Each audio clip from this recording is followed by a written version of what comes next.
Hey everyone, welcome back to GrooveTalk. We're at episode 5, and this week I'm very excited to showcase some of the women that work at Groove Jones today. We've got Emily Austin, head of recruiting over here. She's the one that hired me, so thank you, Emily.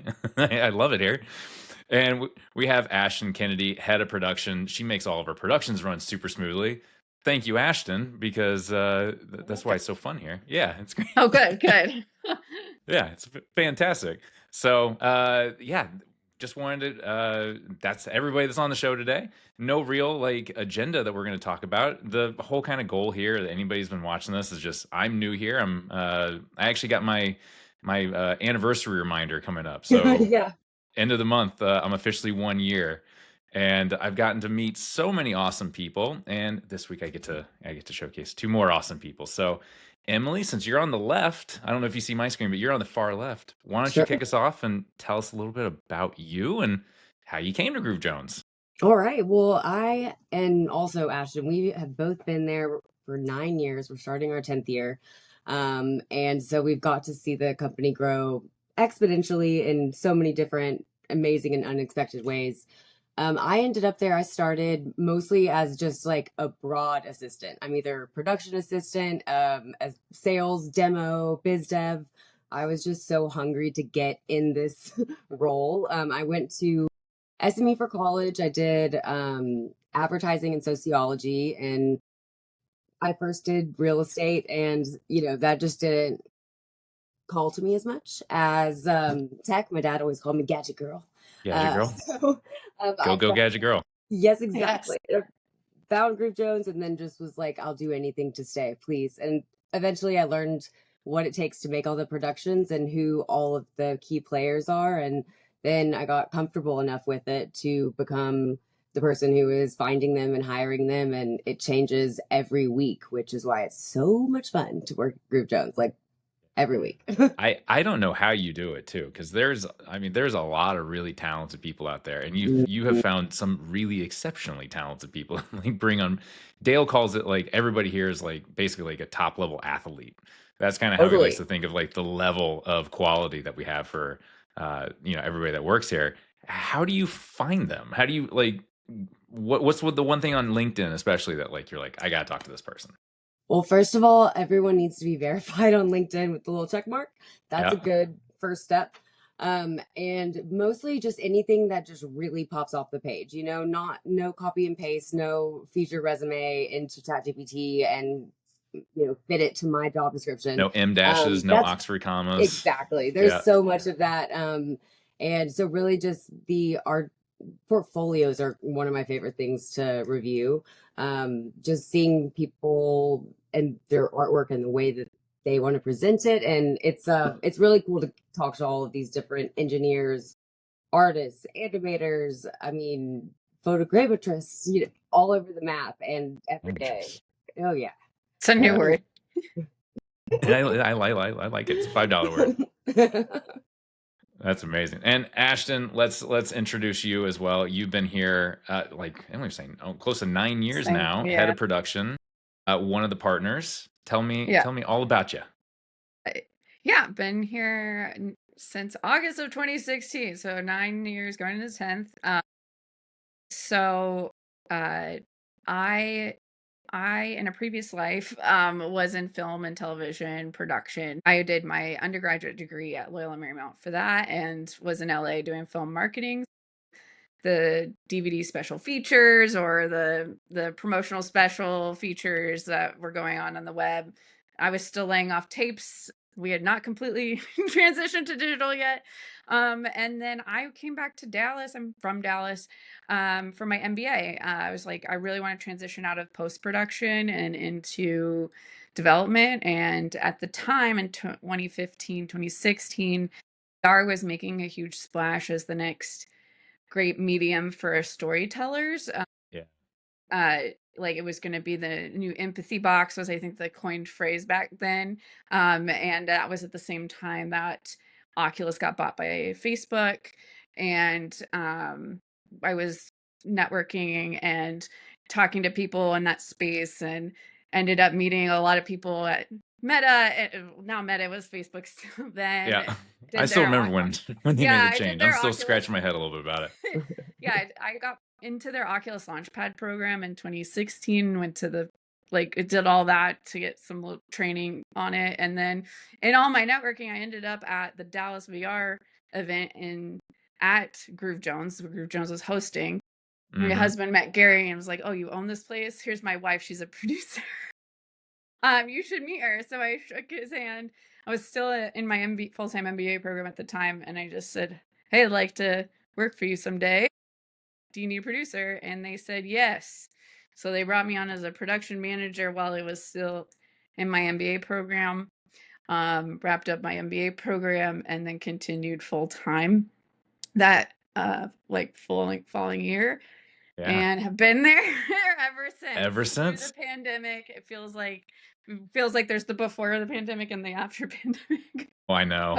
But, but I know. yeah, It really does. Yeah, no, you and I were just talking today. Like this last year feels like it's been feels like it's been 5 years. And yeah. during the pandemic, I remember I was still at Real Effects at the time, and we were delivering Scooby Doo during then. And we had joked because we were well behind the eight ball. I was just I like, man, know. I really wish we could get like just a couple of extra months. I mean, an act of God would have to happen in order for us to get like extra time from Warner Brothers. And then all that happened. And yeah, be careful what you wish for. But Exactly. Yeah. but that's amazing. So you came from film and VR did it feel like the future of film? Is that kind of what attracted you to VR? Is the new medium?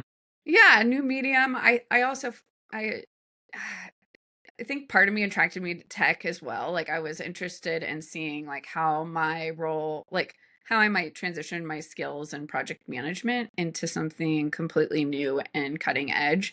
Yeah. Because I saw that there's always opportunities on those kind of frontiers. So it's like, okay, people are on this, let's learn it and see where it takes me. So Yeah.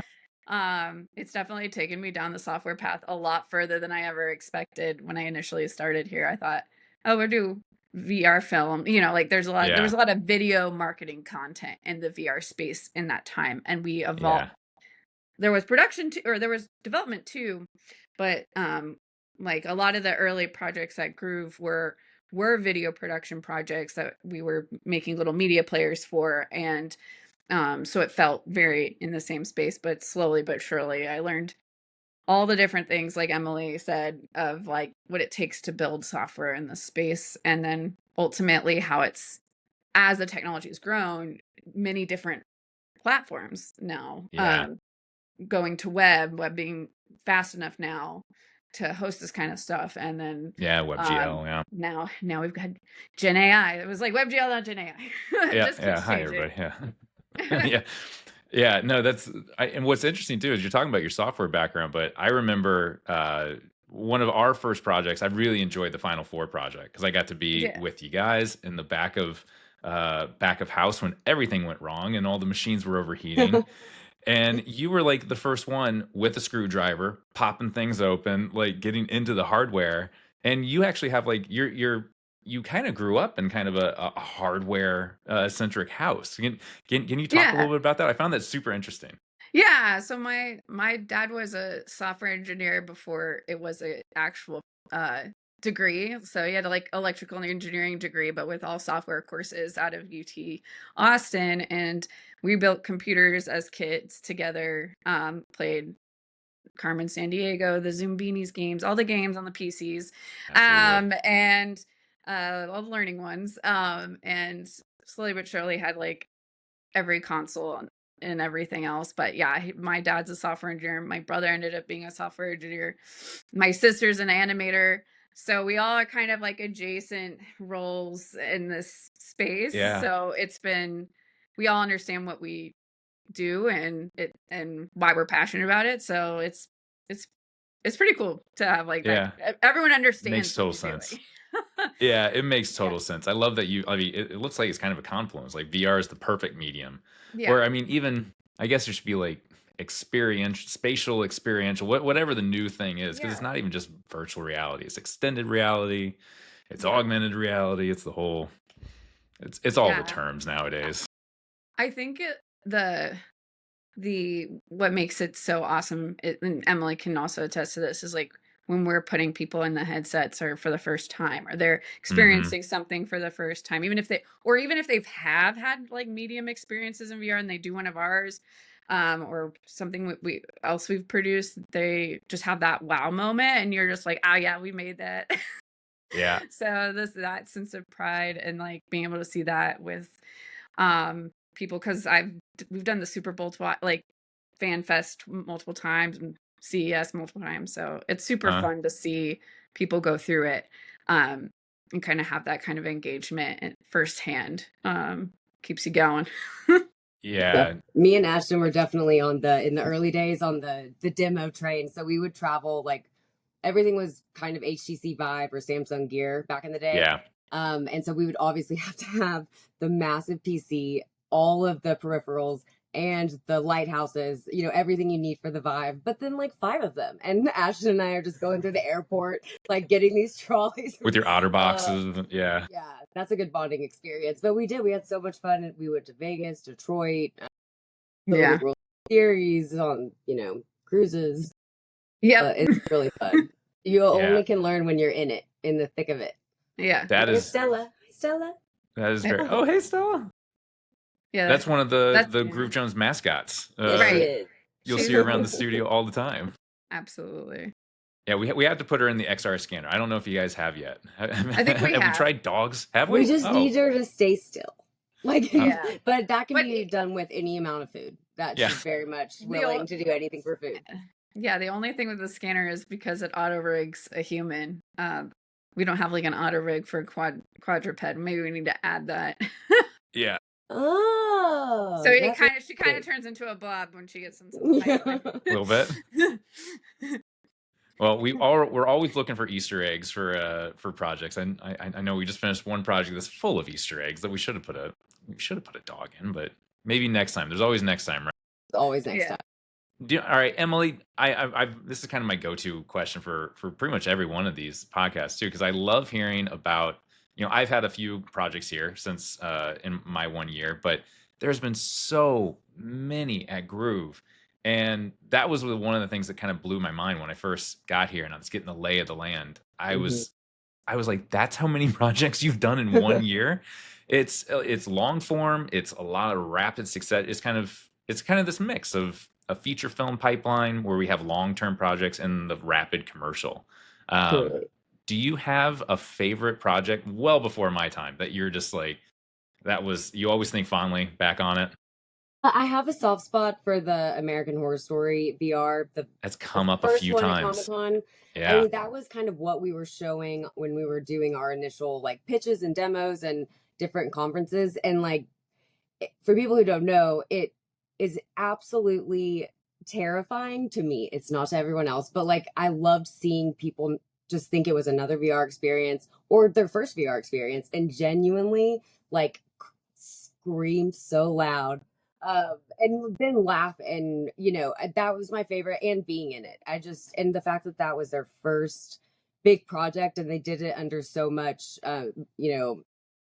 it was such a fast deadline and nobody really thought they could do it. Just all the things about it. I have a soft spot for it for sure. It sounds like a perfect Groove Jones project. It can't be done. How are we going to do this? Oh my God, how much time do we have? And then, whoa, this is amazing. That project was one of my first things I worked on at all. When I started was they sent me, like, I got sent to LA, like within a couple weeks of starting. And we were running around LA to different locations like Pink's Hot Dogs and the Brig. And that experience was set up like in a back of a box truck with 2 people on like, I guess, gurney style like tables. Not that you can fit that, but they were, and so people were like holding hands as they went through it together because I was like starting them at the same time in the back of house, like, all right, you ready? And press the button. And then they would hold hands, and then when they get really scared holding hands, they would pull each other almost off their tables, and I was like, guys, maybe don't hold hands. But we didn't test for that. No, yeah. Edge case. Yeah, so it was pretty cool. Then they would always get scared because you put the headset on and then you put like a cover on them and you would feel the cover, so you felt like you put it. Wow, yeah, multi-sensory. Yeah. We had an So actual gurney at one of the shows that we did, Dan and I. Oh my God. Who comes up with these ideas? Because I know that wasn't from that had to be that's some crazy Groove Jones madness right there. I have no doubt. yeah, I'm sure. I think it was like Dale plus FX, but There you go.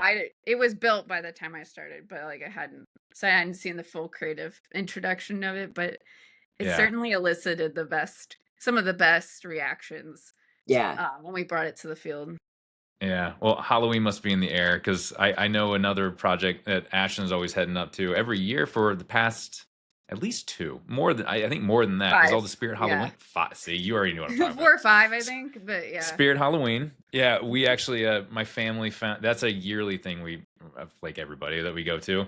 And the kids were so pumped that they got to go see You guys found it?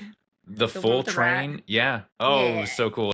And my daughter came to the studio when we were finishing Final Four to help. We needed a training video of shooting to teach the computer what that looked like. And so she saw that rat that was living in your in your office for all that time. Yeah. And I mean, she the was head's like, still in there. "Is this Terrifying. It's like a Five Yeah. Nights at Freddy's." Yeah, and Andrea took the Banshee lady, but the rat's still in my office. But yeah, I love the holograms because they're so easy, and that client is so much fun. Yeah. They just care about, the look of, like, they care about how Jack looks a lot. So trying to get it very, we were the first people to make it 3D, like the Jack logo.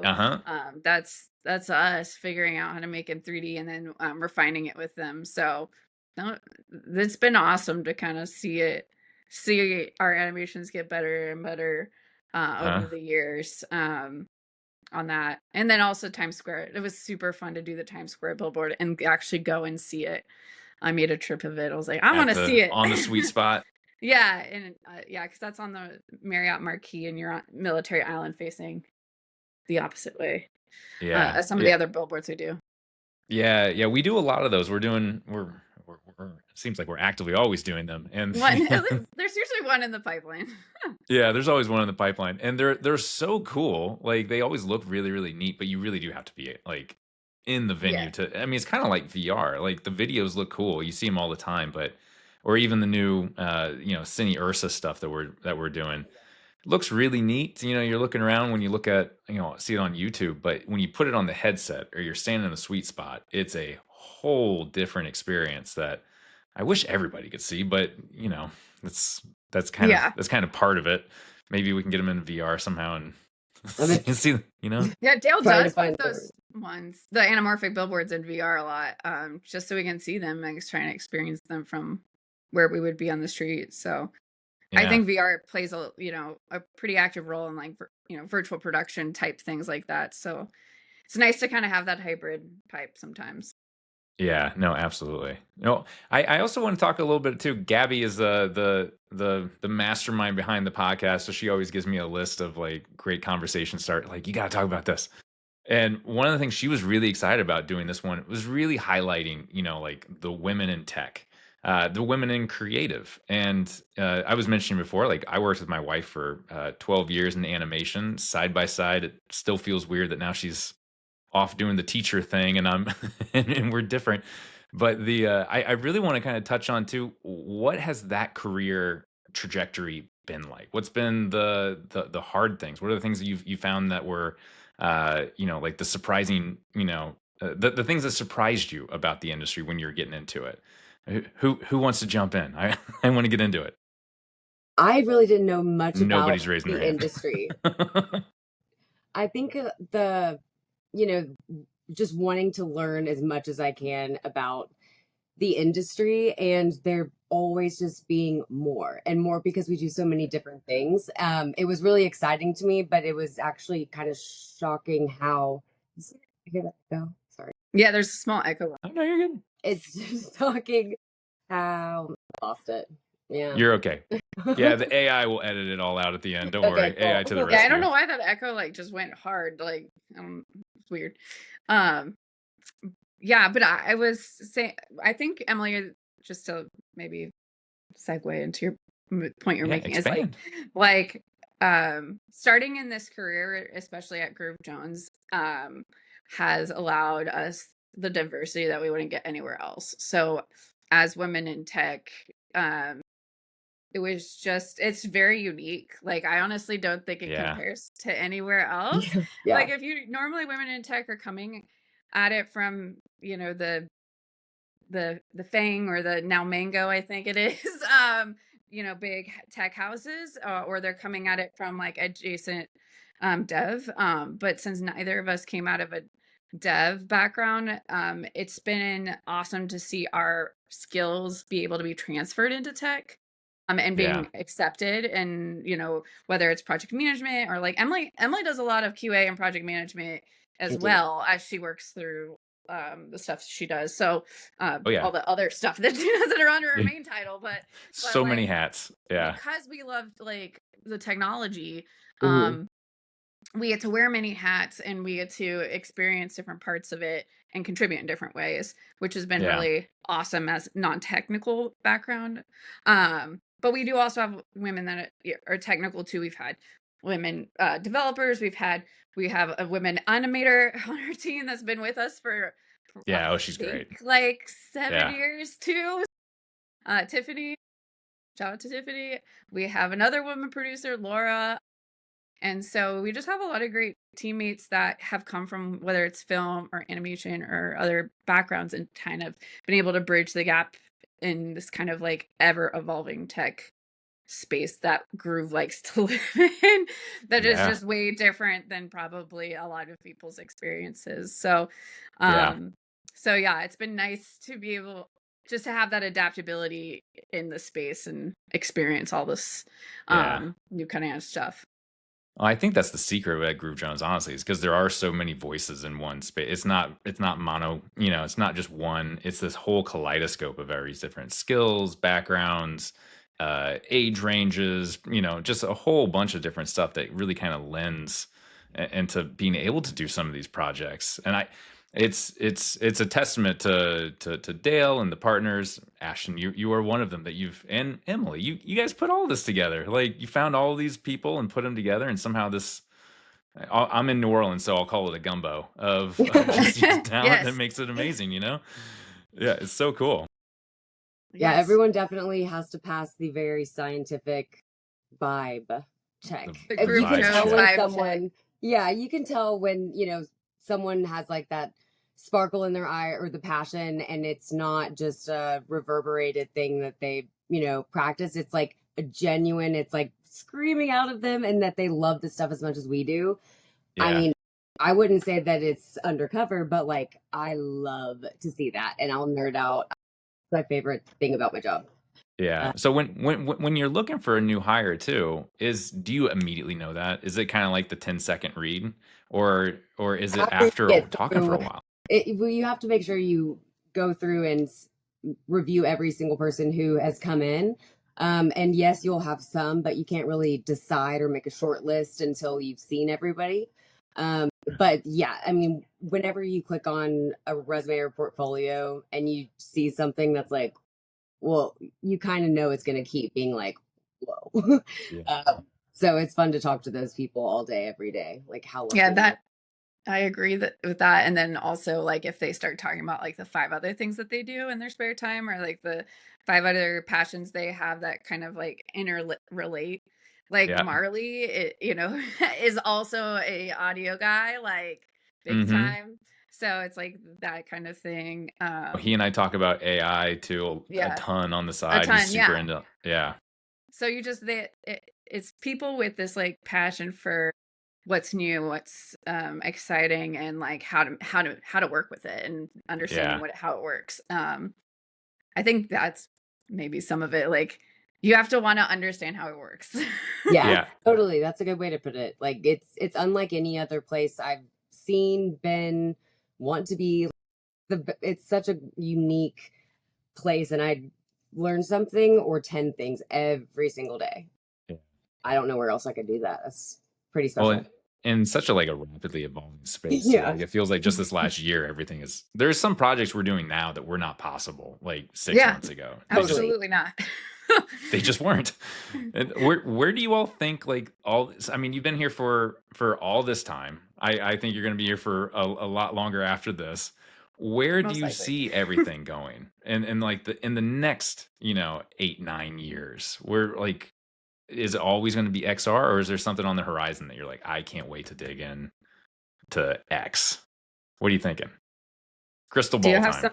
Do you have something specific, Em? I have thoughts, but I mean, I'll throw it to you because you have I'm all the ex headsets. I do. I have all the, and I have broken. They've all died from my own use.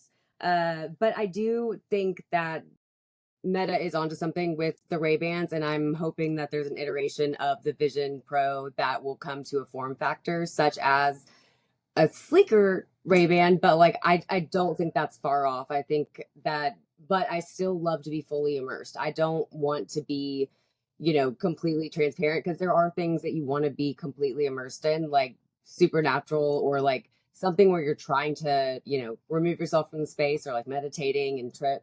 And then I there just, are other yeah, things where you want to see your feet and you want to be able to pick up a Coke. Yeah. And yeah, so maybe all those things won't be an either or in the future. Maybe they'll be an and.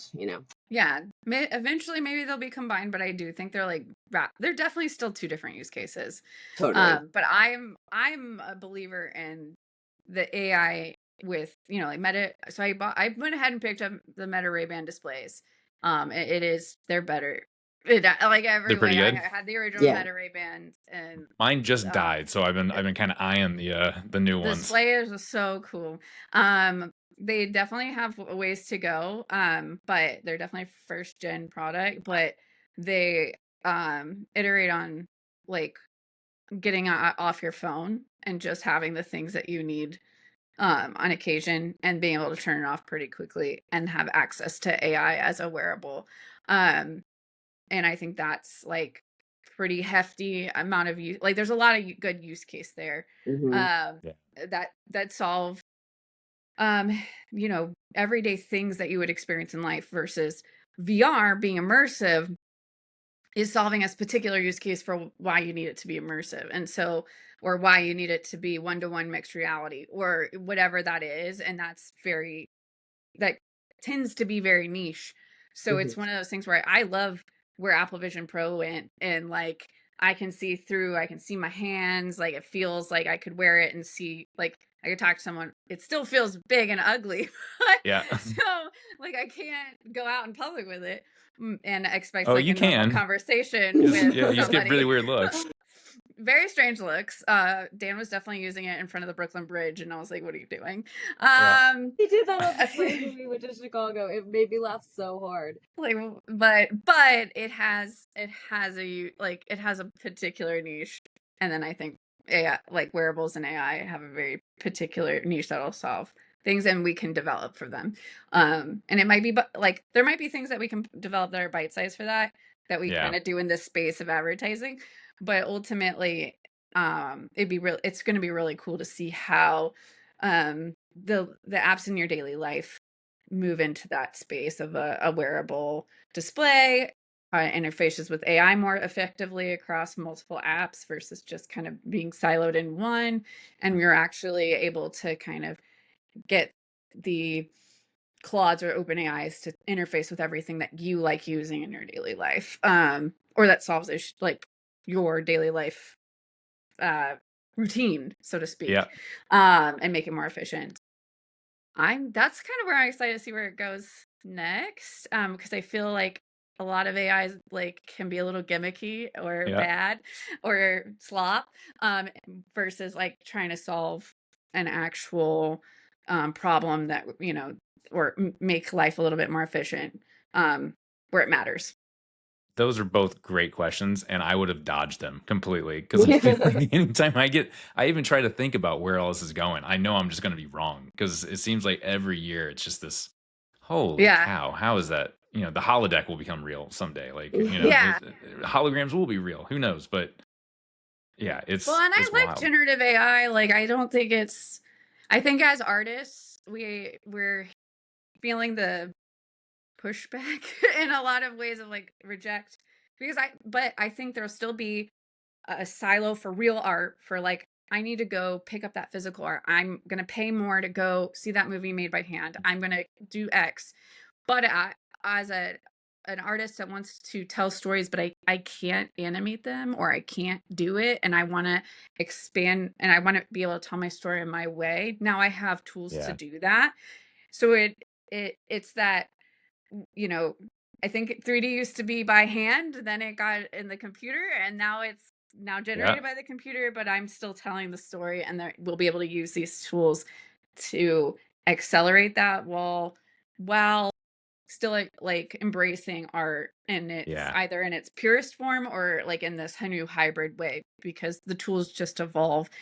The cat's out of the bag, and so you kind Yeah, of it ain't have going back to, in. Yeah, yeah. there's no way. Yeah, well, and There's it's no really neat. It brings in new voices that I think would, be intimidated to try some of this stuff, or right. just haven't had the time to, we always had this phrase of just like learning a new 3D software. At Real Effects, we would learn new pipelines practically every single production, and it would always feel like you're just beating your head against a brick wall, like over and over and over, and then all of a sudden, it must just be brain damage. You just go, I get it, and that was the whole learning process.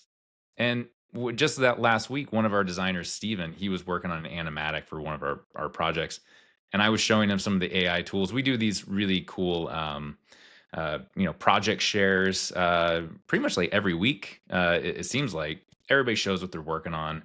And Steven messaged me, and he was just very eager to learn, like, hey, how are you doing, this type of stuff? And it didn't take long, maybe an hour. And then the very next day, he's showing me these videos that he's making for a presentation, and they're awesome. And I was like, that would have never been able to be, that would have been so, a modeler, a texturer, an animator. It would have just been Yeah. out of scope. And now he's got this really cool, piece. Still needs polish, still needs humans doing Yeah. all this stuff, but it shows the direction. And what Yeah. client doesn't love that, Right. Absolutely. I love Project Share. It's one of my favorite things. I really do. I think it's like, I mean, I know that we were modeling it after, is it the Brain Trust from Pixar? Is that what Yeah. it is? Something Yeah, I like think that. it's from Creativity Inc. book. I It's a think. good thing to model. Yeah, and I think it's fun. Sometimes we do so many projects. I remember once looking at our website and realizing that we did a whole project with Avatar in a drone show, and I had no idea. And I was like, it just like completely didn't cross my desk. And I was like, oh my gosh. So I was really excited when Monty implemented Project Share, because it's just cool to see people talk about their work. It's cool to see people who aren't on the project engage in it. And I don't know. It's just one of those kind of magic things that Groove makes even better than, the idea started. That cross pollination, Mhm. that Yeah, new unexpectedness. ideas. Yeah, sometimes can be really nice in there. Yeah, And seeing what Dale randomly does in the background, Yeah. like Avatar, it was like a quick comp I job. just did this off to the side. No big whoop. Just with Totally. this Just Avatar. this quick comp thing for this hollow scrim that's over Niagara Falls, Yeah. and you're like, that's cool. Yeah, great job. Yeah, no, that's how. I mean, do you guys feel too, like, with all of this new tech that is constantly coming? Like, my brain is exhausted at the end. And Sometimes, yeah. it seems like I kind of need a break every now and then. Otherwise, my brain, I'll just explode. Do you all have any like hobbies outside of tech that like re-energize you? Like, is it what even playing with your dog? Like, what is that magic thing that you guys do that recharges? I love to go out in East Texas nature. I do. Yeah. I love to go out into the trees and just tree bathe, but also just reading and hanging out with this little cutie. Oh my gosh, she's putting on a show. She knows she's on camera. That's She's got the little sad eyes. Yeah.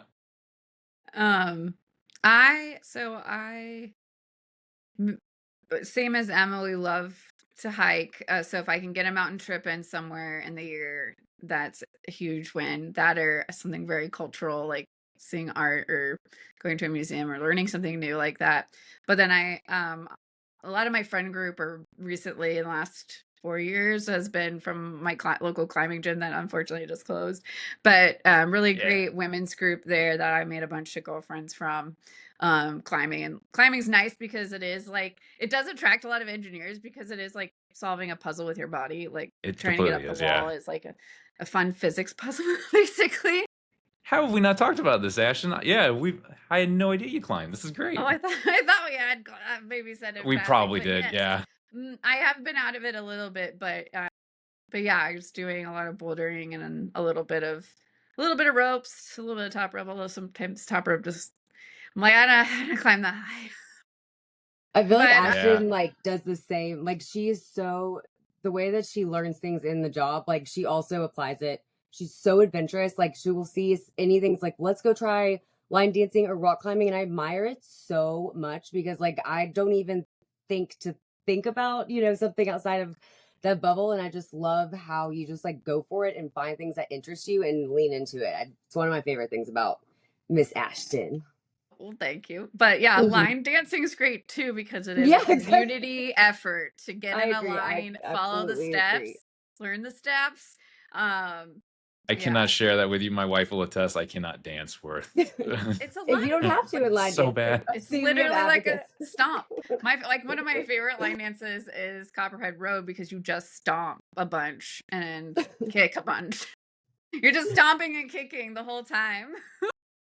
I could probably still mess that up. Don't worry. That's But yeah, I That- haven't. So I used to do it in LA, not in Dallas. Like I used to do it every Wednesday night. This group of girls would go to a little bar in Hollywood, and we would line dance. And then I've been trying to find like a group that does it here. It's all two-stepping for the most part, but I think Billy Bob's has it.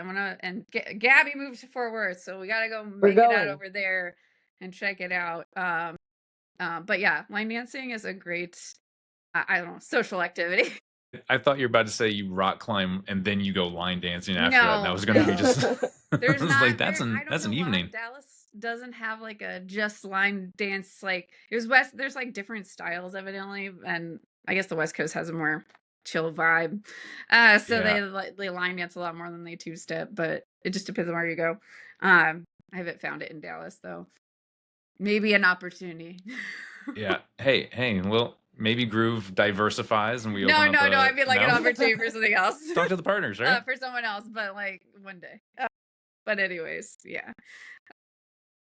Not yeah, I haven't done it. I haven't line danced in a long time. Although I will say, when I was on the road, brand ambassadors for the food festivals helped me learn one of the newer ones because I guess in Atlanta it's popular to do the ones that go to like the Beyonce songs and stuff. So Oh, okay. anytime Beyonce Amazing. has, yeah, her like album has like a number of good line dances, so they're pretty good for world line dances. All right. Well, Anyways, I'll have random. to. Okay, move on. Conversation left turn. Yeah, no, I should bring my daughter into this because she's the musical one. She's always, I don't know where she gets it from, but she's always the dancer and she's the moving, the sing, and she plays basketball, so she's tough at the same time. So I don't know. I'll tell her about it though. She'd be interested. She'll want to know all about it. We don't have any of that in Baton Rouge. I tried to get into roller skate dancing, which there is a good group for that too. That meets up in Garland. And that was just a little too hard for me. I don't have a lot of balance. So, but if you like being on wheels, it's super cool. The community there is amazing. But yeah, sometimes it's fun to find just randomly new things you want to try and try to figure it out. And if it sticks, it sticks. Well, Emily is so. I mean, you're pointing that out, just like how awesome it is that Ashton does that. Like that It's been a jumping while, in. but yeah, like I abandoned things with great frequency. Well, I think that is part of kind of the secret at Groove Jones though too, is because like we're constantly doing like projects that are just recently possible, and it is terrifying to like jump. You kind of have to just have that mentality of just full feet, jump on in. I think we'll get this done. Like we've done it before, right? It'll be terrifying, Yeah. and we'll learn. We'll do it together. We'll do it together. Exactly. Yeah, that is the secret. I thought you were gonna say you play guitar, Ashton, because I see that No, awesome sorry. All guitar. the guitars are my husband's. I've learned like 3 chords in the day. I know my background's full of guitars. I bought one for him, but otherwise they're his. Yeah. Well, I know recently... their names. Oh, they have names. Oh, no, I mean like their model names, whatever. I tell you, no, I have not named them. No. I was gonna say that's I No, don't want that'd to be out weird. your husband's names that he gave the No, guitar, but no, it's no. yeah, He just I, has a I lot of recently guitars. just bought a banjo for my 41st right before we moved here, and my wife has always been so supportive of my guitar. She bought me this guy for Christmas a Yeah. few years ago. It's beautiful, but she hates the banjo. I'm so bad at it. I can play a couple things. I was like, we're moving to the bayou. I gotta get a Yeah. banjo, right? No, you don't. My It's brother has a it's an mandolin he's acquired learned to taste. play. I guess I think the mandolin's slightly nicer sounding than a banjo, but It is. Yeah, yeah. It's very, uh, very tiny. Yeah. Well, tinny. we I was so like jealous too. Like I didn't realize what we were giving up when we were leaving Dallas because we had so many guitar centers and all sorts of great tons of rock climbing gyms too. And now we just no guitar centers. We got a couple. We have a really good rock climbing gym. I think you'd dig. They even Yeah. have a roller derby. They have a roller Oh, derby nice. crew Yeah. that yeah, which No, is the roller terrifying to derby me, but culture is amazing. Like it's so cool to watch. To be honest, like I'm like, oh my god, it's it was fun to me. terrifying. It's Yeah, crazy. I I mean, they don't have them here in Dallas. They have roller derby, but they also have like there's a whole other group that does like the the roller dancing like dance offs. Like they're crazy. It's just roller it's crazy dance how big offs. it is in the South. Like just all the roller like the history of roller skating, all that jazz. It's super fun. I don't know. I'm really bad at it, but I did find it very interesting. Yeah, But yeah, that's my amazing. And girlfriend's at roller derby too. She's like a jammer and does that. So yeah. I'm it's everywhere. Yeah. Well, one of the things I love to like it's becoming more important now that I'm remote. We have a ton of remote people, but travel during this during this job has been really really fun. I know you guys get to travel to all sorts of places for different events. What do you have like a favorite place that you love to go to every year, or like where do you always get excited to go? Do you have a favorite? Well, I could speak to the coolest places I've gone to for work. Please. Uh we got to do our mini golf game, which was actually pretty good. It was like faked mixed reality, but it was a really good mini golf game that we had for MasterCard. And we brought it to the Open, which is a golf tournament in Oh Northern yeah. Ireland.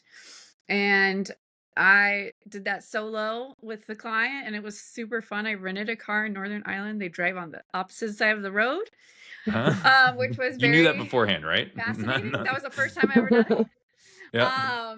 And it was such a Ethan was a producer of that game and he did an excellent job. It was very easy to set up. So I ended up going out with the client to different places I had looked up and I took our little 360 camera where we were taking video of to make that mixed reality work.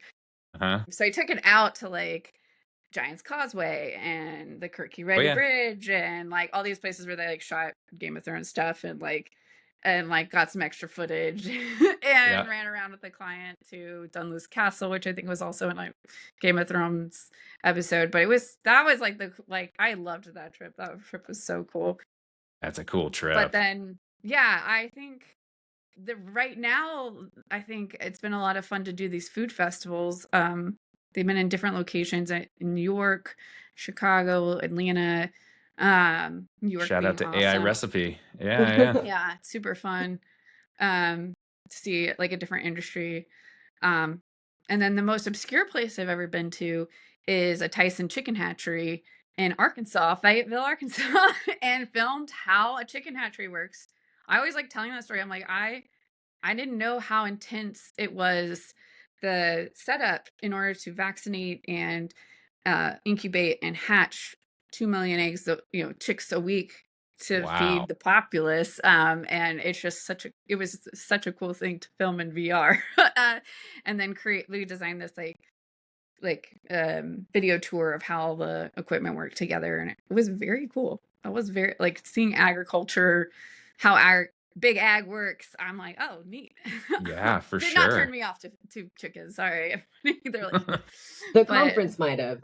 I got yeah. to go to the But yeah, poultry, I think, conference for this project. I learned so much. That's also why I love Groove Jones. Like these conferences we go to, you're surrounded by industry experts and you're just absorbing everything that they know about things I didn't even know I wanted to know, but I'm so glad I do know. Yeah. Yeah. Like the poultry festival. Oh, in Atlanta.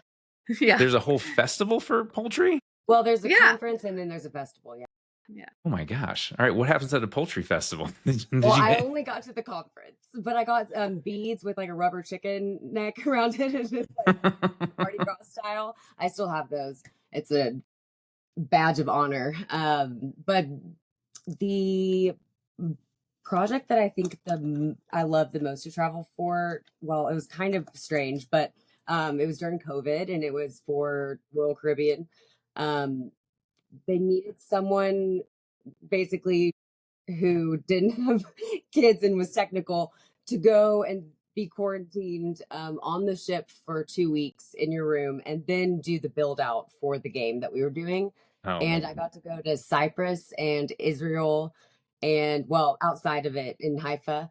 And that was just incredible. I mean, it was with crew while we were on the ship. And so, like, when we were quarantined, I would just go through and look at all the different training manuals for the chefs, the plumbers, the sewers, like they were on the TV all day. yeah. It was so interesting. Oh, that's cool. I didn't know that. In the middle of the Black Sea and like floating there, and I don't know. I had such a great time, and it was such a crazy experience that will never happen again. Never, hopefully never happen. I hope not. Yeah. I hope not. It was. I hope there's never another pandemic. Lemonade with lemons. Yeah, for I, sure. I had a different experience. I actually had COVID on a cruise once. Oh no! Yeah. And it was a Nice. Disney cruise. So that was equally weird. But my we it was we had just like said there were so many protocols. You had to take a test beforehand. Somebody on that ship had it, and that's who I got it from because I know I was perfectly fine getting on. And Yeah. maybe like 2 days in, I was just feeling a little achy, a little, and sure enough, take a COVID test. And we were with my mother-in-law, and she's a doctor, and she had just published a paper where they found that being from New Orleans, there's a lot of alcohol consumption, and they had found that there was a correlation between high amounts of alcohol got over COVID quicker. And she published a paper about it. It was peer reviewed. It was a whole thing. And so she That's just started, yeah, she was just first one I told. And she was like, all right, hide the test. Don't tell anybody you have COVID. You're staying in your room because they will send you to the depths of the ship and just drink scotch, just constantly scotch. So that was my like 2 weeks on a Disney cruise. I was just boozing it. And I think my steward thought I just had a drinking problem. I didn't. I had a COVID problem. Drinking. Yeah. I was like, no, it's doctor's orders. Doctor's orders. Yeah, they came around in like hazmat suits every day, twice a day. They would come Oh to my the door gosh. when we were in the cabin, and they would buzz, and you couldn't make any eye contact. They would just stick the little swab up your nose, and you get used to it after 2 weeks. And I was like, oh no, I can hear them coming. Yeah. Yeah. Even on the second round when we were building out later, it was a test before you got on the ship, and then every day. Every Oh, day. it's a wild industry that takes you to all sorts of weird places and Yeah. doing weird things. Yeah. During COVID, it's- I was going to Kentucky every other week, is installing for the Oh, Arctic yeah. counter.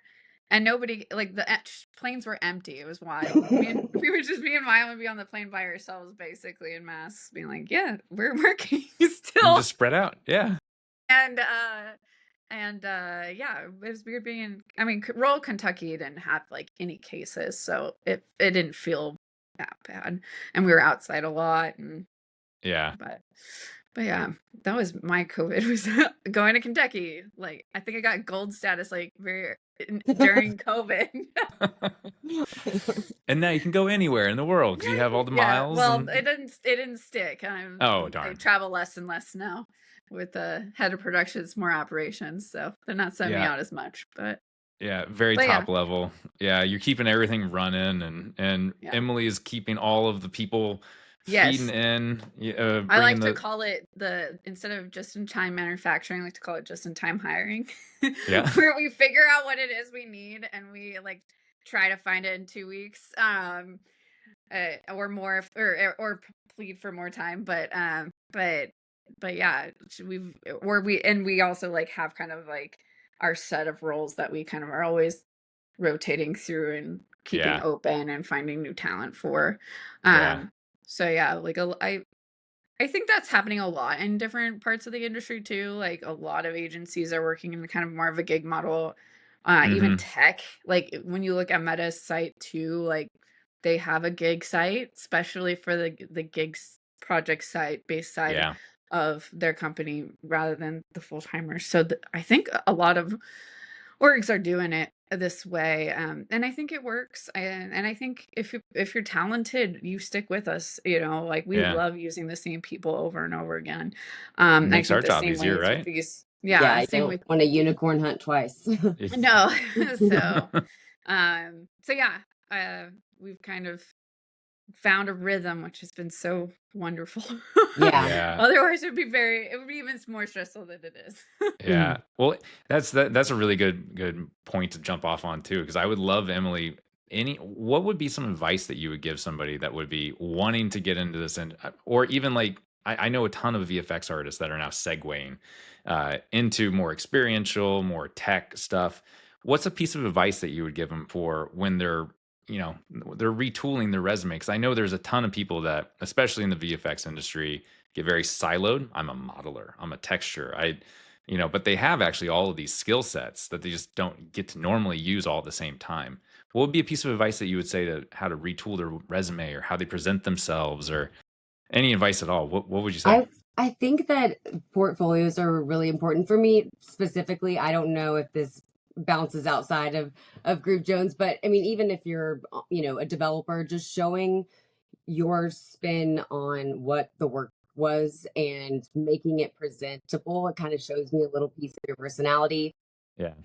And I just love when people showcase their work in a way that kind of grabs you. And if they have new skills, maybe they do something on the side like a test project or something that can just show how well rounded they are, or new skills they attained. It could be a short demo, but just something visual to really dig in.